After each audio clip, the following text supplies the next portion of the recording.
For so many trips I've taken, I traveled with a purpose. A trip had to mean something.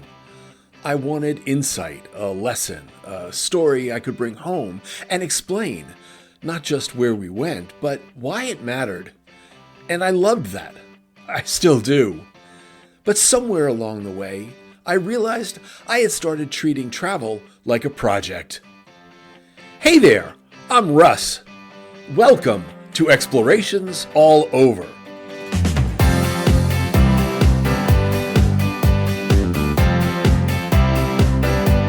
I researched more, planned more, tried to experience more. I just didn't want to visit a place. I wanted to understand it, justify it, earn it. And that sounds admirable, until you realize you're never actually resting inside the experience. You're always slightly working. So when we planned a trip to French Polynesia, I remember thinking something I hadn't thought about a destination in a long time. I didn't want it to change me. I didn't want to learn anything. I just wanted to be there.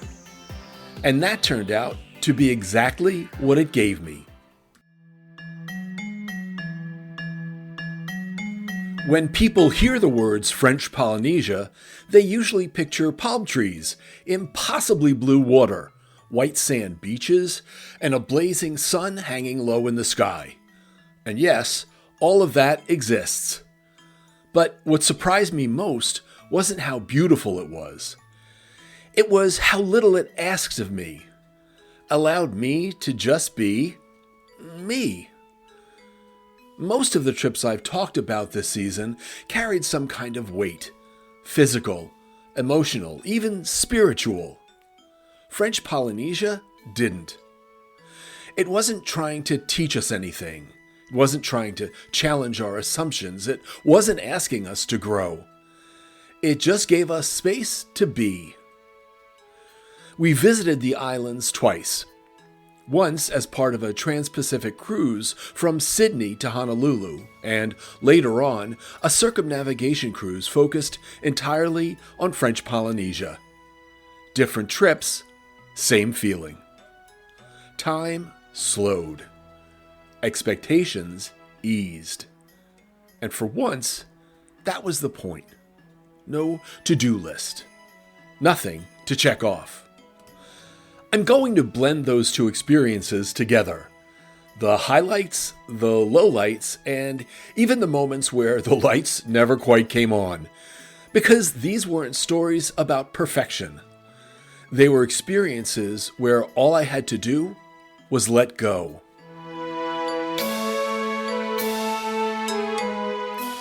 Floating. That's the sensation that comes back to me most when I think about French Polynesia. Floating on water so warm you almost forget it's there.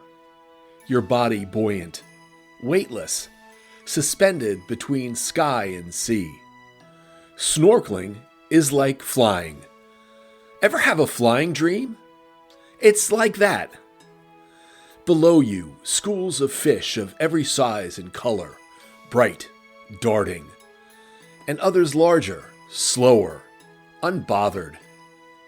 Rainbows moving in sync under the sun-streaked water. You drift above them the way a plane glides over clouds and mountains, close enough to see detail, far enough not to disturb. At times, we moved with the current, carried along a gentle path we didn't choose. Just inches above coral, sharp, intricate, alive. One careless touch, and the spell would break. So you stayed aware, but relaxed. Present, but not tense. The color stopped feeling real after a while. Deep blues and dazzling yellows. Pinks as delicate as roses. Water so clear, it felt like air. In deeper places, a rich sapphire blue. One day, while floating, out of the corner of my eye, I spotted a group of reef sharks. They passed beneath us not more than 5 feet away, moving with a sinuous grace. Slowly, like sand through an hourglass. Not threatening. They swam ever closer, and my heart raced, but I never felt threatened or scared. What I felt was amazement and awe. No panic, no fear. I had my GoPro with me. I was still pretty new at using it, but like everyone else in the water, I was trying to capture the picture-perfect underwater video. And at one point, it hit me that I was so focused on getting the shot that I almost missed what was happening right in front of me. So I lowered the camera and just watched them disappear into the blue. Fish were everywhere, and there I was, staring at a tiny screen instead of just being in the moment. Closer to shore, the water was a translucent green, shallow enough to invite you in, deep enough to keep its secrets. You could see straight down, but judging the depth was impossible. Beaches glowed white under the sun. On volcanic islands, the sand turned black, dark as onyx, shimmering when the light hit just right. The greens were endless. Deep jade, soft lime, delicate shades that looked almost too fragile to survive. Palm trees and jungle growth swayed along the shoreline and climbed the hills as if waving, welcoming. Flowers exploded with color, yellows, pinks, purples, and reds, everywhere, unapologetic. Birds called from the trees, their feathers just as vivid, unwilling to be overlooked. It all worked together. Sand, sea, trees, sky, sound. A quiet symphony, perfectly in balance. And overhead, the sun, steady, bright, casting a soft glow on everything, as if reminding you that nothing here needed to rush. Every evening, we watched the sun lazily dip below the horizon, setting the sky on fire, soft oranges and fading light, as night slowly took shape and the first stars began to appear. Time didn't stand still, but it softened. We fell into a rhythm. Meals, outings, small adventures, climbing into boats and being whisked away again and again. Some days they took us deeper, down into the water on scuba dives. Other days we stayed closer to shore, exploring island life on two wheels. One scuba dive took us to a deep coral reef. Our dive captain waved us down and pointed us towards a cave in the rock. We weren't that brave, so we declined. No pressure. Another, more adventurous couple swam in and came out a few moments later. When we were back on the boat with our gear off, the dive captain told us something he hadn't realized at the time. While he was waving us toward the cave, his hand had been resting in a small depression in the rock. Just inches away was a moray eel. Honestly, I heaved a sigh of relief. Not for him, for me. It was exhilarating at times, exhausting at others.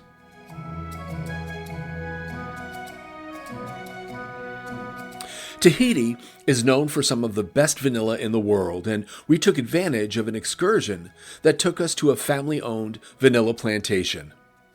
The owner walked us through the vines and explained how every pod is pollinated by hand. And then she said something that stayed with me. She complained that artificial vanilla had taken over the global market, and farms like hers were struggling to survive. It was a reminder that these islands aren't just scenery. People's lives and livelihoods are rooted here. Every day felt similar. Every day felt different. Mornings began with breakfast and an easy sense of possibility. Back on the ship for lunch. A pina colada? Why not? Then the afternoon opened up. Lay by the pool? Take a nap? Go to the gym? No, definitely not that. Every night, there was always something to do. Before we head into the evening, a quick pause. Explorations All Over is listener supported, which gives me the freedom to tell stories like this, slowly, honestly, without rushing to a point. If you enjoy traveling this way, not just seeing places, but sitting with them, you can support the show by becoming a subscriber. You'll get occasional bonus episodes like my upcoming Far-Flung Adventures episode to Turkey, early access, and a little more room to wander. And if not, I'm just glad you're here. One evening, after an incredible beach barbecue, local dancers took to the sand. The steady thump of drums, hands clapping, gestures passed between them, signs that clearly meant something in their language. They moved together, bodies aligned in pattern and rhythm. Then the smell hit first, the sharp tang of burning kerosene. Seconds later, a group of men emerged from the darkness, flaming torches in their hands. You could smell the fire. You could feel the heat. Intense, alive, leaping from the spinning flames. And they danced. A different beat, a darker energy. The night itself seemed to recede as the torches lit the air around us. It was mesmerizing. They showed no fear of the flames, only reverence. When the performance ended, the audience sat silent for a moment, then erupted, stunned, ecstatic. The dancers disappeared back into the darkness, torches extinguished, the scent of kerosene lingering in the warm night air. As we boarded the skiffs to return to the ship, there was a shared understanding among us. This was something we had never seen before, and something we knew we never would forget.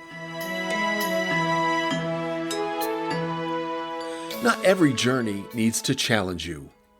Some don't need to change you at all. Some just give you the space to let go. One afternoon, during a beach break after a long morning of drift snorkeling, I decided to throw caution to the wind and ordered a Long Island iced tea. If you don't know what that is, Google it. Two women we'd exchanged hellos with earlier in the cruise asked what I was drinking. I told them. Their eyes lit up. A few minutes later, they returned to the beach, Long Island iced teas in hand. I think I had two, and that was enough. The sun was blazing, and even then I realized my limitations. The two, not a good combination. The next morning at breakfast, there they were again, both wearing sunglasses, clearly not feeling their best. They blamed me entirely for how rough they felt. We became fast friends after that. Sometimes that's all it takes. People often ask what traveling to French Polynesia is really like, beyond the pictures. The reality is, it takes commitment. It's far. It's not inexpensive. And it's not something you just pop over to for a long weekend. But once you're there, the pace changes. Moving between islands becomes part of the experience. If you're on a cruise, much of that's taken care of. Otherwise, it's small boats and short flights. You learn quickly that rushing doesn't work here. You're on island time. We found that cruising let us see more than one island without constantly packing and unpacking. And for us, that mattered. Others might choose a single island and stay put. There isn't one right way to do it. That's part of the appeal. On our second trip, there was one thing I insisted we do. I wanted to stay in one of those overwater bungalows, the kind you see in photos and advertisements and think, that can't possibly be real. We did it. It was a splurge, and it was extraordinary in the simplest way. Waking up with the water just beneath you, the sound of it moving softly below the floor, stepping outside and being surrounded by nothing but sky and sea. It wasn't about luxury. It was about finally stepping inside an image we'd carried with us for a long time and letting ourselves enjoy it without questioning whether it was worth it. And somewhere along the way, without really trying, I stopped looking for meaning in the trip. I just let the place be what it was, and it let me be me. Once again, I'm Russ. This is Explorations All Over. Thanks for listening, and until next time, I'll see you soon.